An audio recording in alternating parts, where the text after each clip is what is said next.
Bharatiya Janata party के लोकप्रिय नेता और मध्य प्रदेश के गवर्नर लालजी टंडन जी के निधन की खबरें जैसे ही लोगों को मिली, लोग शोक में डूब गए। आपको बता दें कि रक्षा मंत्री राजनाथ सिंह वहां पर पहुंचे। इसके साथ में आपको बता दें कि शिवराज सिंह चौहान सहित तमाम जो नेता थे वो वहां पर अंतिम दर्शन करने के लिए वहां पर पहुंचे और उन्होंने दर्शन की अपनी भावभीनी श्रद्धांजलि अर्पित की। आपको बता दें कि लालजी टंडन एक लंबे समय से बीमार चल रहे थे और उनका इलाज चल रहा था। क्रिटिकल पोजीशन में भी लगातार वो जो भी जाता था उनके पास में उनका वो हालचाल लेते रहते थे और किसी भी तरीके से किसी को तकलीफ ना हो। उत्तर प्रदेश के खास तरीके से चौक से उन्हें विशेष लगाव था। वो हमेशा मुसीबतों में लोगों के साथ में रहते थे। मेदांता में इलाज के दौरान फिलहाल उन्होंने मंगलवार के दिन जो सुबह बताया जा रहा है कि उनका निधन हो गया। और जैसे ही खबरें उनके निधन की मिली हैं, लोग वहाँ पर अपने नेता के अंतिम दर्शन करने के लिए फिलहाल पहुँचना शुरू हो गए। आपको बता दें कि लालजी टंडन का जो सफ़रनामा ये माना जा रहा है कि 1960 में जो पहली बार उन्होंने सभासदी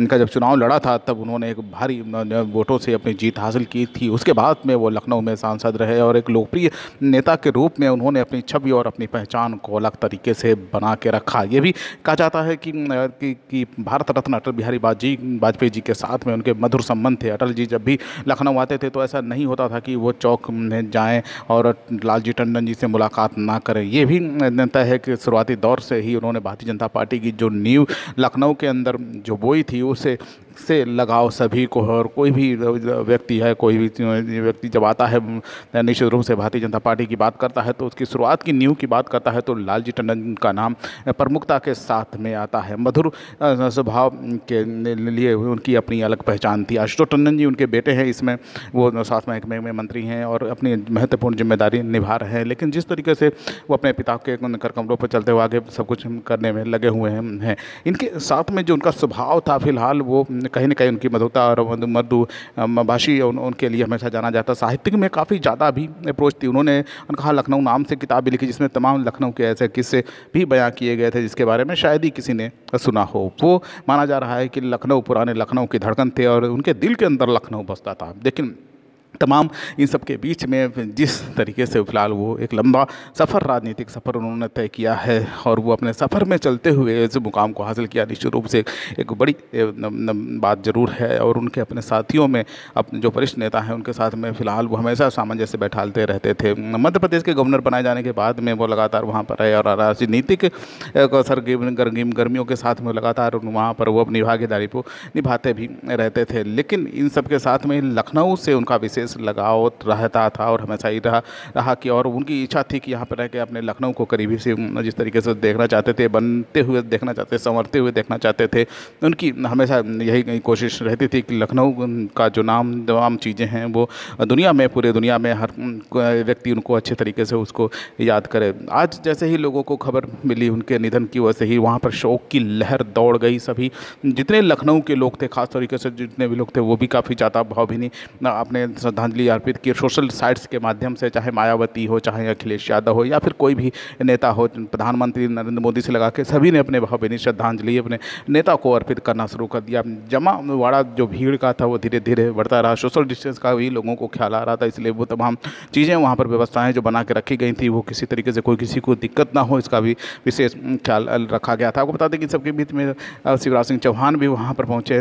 मध्य प्रदेश के जो मुख्यमंत्री हैं वो भी अपने नेता को भावभीनी श्रद्धांजलि देने के लिए पहुंचे। इन सब के साथ में खास तरीके से तमाम जो तैयारियों के बीच में सुबह से ही वहां पर तांता लगा रहा और लोग तमाम जो किस्सों को याद भी करते रहे। इन सब के बीच में काफ़ी ज़्यादा लोग अपनी बातचीत करते हुए नजर, उनको अपने जो उनके समय में जो उनके जो साथ के रहे हैं, उन्होंने उनके साथ जो वक्त बिताया उसको भी लोग अपना साझा कर रहे थे कि वो किस तरीके से सबका ध्यान रखते थे, किसी भी तरीके से हिम्मत नहीं हारते थे, ना ही किसी को हारने देते थे। और तमाम मौके पर जब भी बात होती थी लखनऊ की, तो लखनऊ की जब भी बात आती थी तो लालजी टंडन जी का नाम हमेशा सर्वोपरि होता था, आगे आता था। और किसी तरीके से ये माना जाता था कि अगर लखनऊ में अगर भारतीय जनता पार्टी खड़ी है, सब कुछ है, तो उसमें लालजी टंडन जी का काफ़ी ज़्यादा महत्वपूर्ण स्थान है। और उनके साथ में उन्होंने हमेशा साबित भी किया, जब भी कहीं से कोई भारतीय जनता पार्टी ज़रा सा भी कमज़ोर हुई तो पूरे कंधों पर उन्होंने भारतीय जनता पार्टी के लिए हमेशा वो खड़े रहे और हमेशा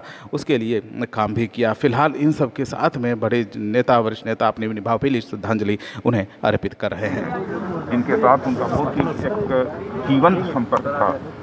सबको बेहद तकलीफ हुई है उनके न रहने के कारण। मैं उनके प्रति अपनी श्रद्धांजलि अर्पित करता हूँ। Thank you. उत्तर प्रदेश की राजनीति में कैबिनेट मंत्री के रूप में प्रदेश की सेवा की, साथ ही साथ मध्य प्रदेश के महामहिम राज्यपाल के रूप में आज उन्होंने अपनी अंतिम सांसें ली। राजनीति को अलविदा कहा और साथ ही साथ यूँ कह लिया जाए एक राजनेता के रूप में, सांसद के रूप में और राज्यपाल के रूप में एक कुशल प्रशासक भी थे। लखनऊ के लिए वो अनमोल रत्न थे, क्योंकि अत्यंत मृदुभाषी, मिलनसार, साथ ही साथ कार्यकर्ताओं के दिल में राज करने वाले नेता बिरले होते हैं। टंडन जी उसमें से एक थे। सामने से एकदम बनाओ और करीब आओ। आज लालजी टंडन जी का निधन हो गया, आज यहाँ पे आप दर्शन करने आते हैं। ये लालजी टंडन साहब हमारे शहर की गंगा जमुनी तहजीब की बीती रात की मिसाल से यहाँ के अदब और तहजीब का उनमें कूद कूद के भरी हुई थी और हम लोगों से उनके बहुत करीबी और बहुत ख़ानदानी और ताल्लुकात से हम लोग यहाँ भी हर मौके पर आते रहे और चाहे ईद हो या बकरीद हो, इन तमाम मौक़े में वो खुद चल कर आते थे। और हमारे यहाँ पुराने लखनऊ में जो मिलाद की महफिलें होती थीं उसमें भी आप शिरकत करते थे और जिस तरीके से उन्होंने पूरे प्रदेश में हमेशा तामीर और तरक्की का काम किया है, तो हम समझते हैं कि रहती दुनिया तक उनको हम सब लोग याद रखते हैं। और आगे बड़े नेता, अभिभावक, गार्जियन, हम लोगों को उंगली पकड़ इस अवसर पर हमारे पास उनकी स्मृति में कोई शब्द नहीं है। हम श्रद्धांजलि व्यक्त करते हैं और ये भारत की राजनीति और समाज जीवन की बहुत बड़ी क्षति है। उसको लेकर हमारा पूरा प्रयास बहुत इनके साथ उनका बहुत ही एक जीवंत संपर्क था। सबको बेहद तकलीफ हुई है उनके न रहने के कारण। मैं उनके प्रति अपनी श्रद्धांजलि अर्पित करता हूँ। Thank you.